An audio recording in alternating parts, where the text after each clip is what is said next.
according to your Andromedan sources, there are 22 races originally colonized the Earth, the first race being the Reptilians from Alfa Draconis. What was the nature of their colony? Well, they're Hyperborean. Basically, they're explorers. And they're also genetic engineers. They would just colonize. They would take samples. They would hang a flag and say, this belongs to us, just like we did with the moon. You know, except we weren't the first ones there. Exactly what we've done. They were explorers. And they would just go to a place, they would see what was there, they would explore it, if there were minerals that they needed, if there were other life forms, organisms, whatever it was that they needed, they took, and then when it was done, they had enough, they moved on, and just kept exploring and expanding their realm of exploration or territory. You said they were dumped here. Originally they were. They were dumped in Alfa Draconis. Nobody knows exactly where they came from, and my understanding is that even in their ancient history, they don't know exactly where they came from. But they were left in Alfa Draconis because that particular system offered them the highest probability of survival. And from there, they were able to create craft, space travel. I mean, they're magnificent in what they did, and they're to be commended for what they did. But the fact that they need to control and dominate and manipulate to the degree, sorry, I have a problem with that. And so does half of the other of the galaxy. That's just the way they are. They're the biggest bully. Nobody can beat them up or wipe them out, so therefore they have no motivation to change. So that's the space they hold. And, you know, the Andromedans actually consider them the ultimate warriors. You know, because we need to be free. We need to have our shackles that we've been put around us let go of, so that we can really evolve. And you know, we have awesome potential. We really do. We have been, as a race, we have been through so much here. We have so much experiences, you know, and because of our emotions, which is really our strength, which really sets us apart from all the other races out there, even the other human races. You know, we have tremendous capabilities to create things. And, you know, but we need to get clear of what's real and what isn't. You know, we also need to get really clear about being able to create our own future, to create our own reality, and not have somebody say, well, that doesn't work for me, so you're going to have to do this. You know, play God and ruler over us. Andromedans tell you that the Alfa Draconis are here now. Where? There are 1,833 of them that have been living underground between 100 and 200 miles beneath the surface. They've been here, some of them have been here a long, long time. They have lifespans that are thousands of years. They're carnivorous. They're not friendly to mankind, at least the ones that are here. Are you saying carnivorous, they eat humans? Yes. And they won't eat a dead human. It has to be alive at the time of the killing. Their preference is children. You know, and we've been told, you shouldn't talk about that. You know, there are other people say, well, you better not talk about the reptilians. Well, you know, bull. You know, why not? According to the Andromedans, they're responsible for 31,712 children disappearing in the last 25 years from the United States. These children were food. And I'm supposed to just shut up and not say anything about it because people don't want to hear it? That's tough. That's tough. You know, Westchester County, in the last 5 years, 3,000 children in Westchester County, New York, have vanished without a trace. Where are they going?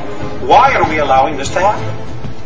And why should people want to stay in denial about it? Now, how are they able to do this? How are they able to do it? How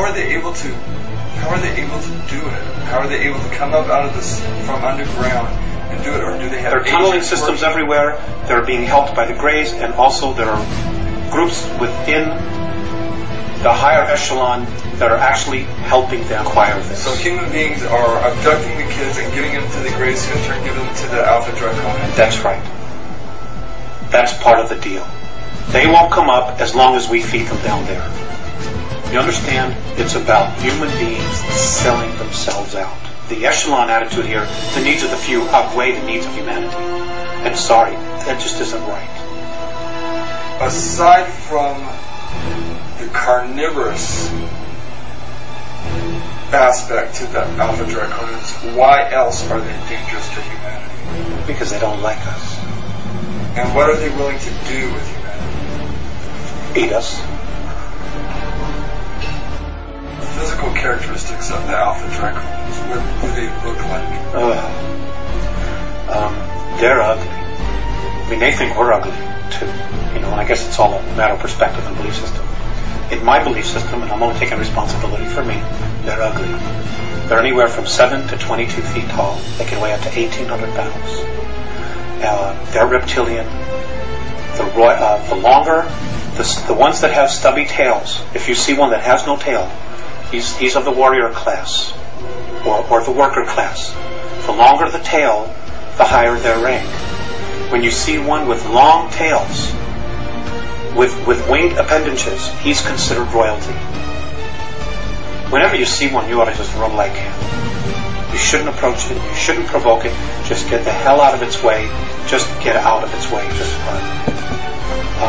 It is not something where man-to-man combat you're going to be able to deal with, because they apparently have the strength of 12, 15 men. They're incredibly quick. They're incredibly psychic. They know what you're going to do before you do it. And you know, if they get here en masse, we got real problems. Real problems.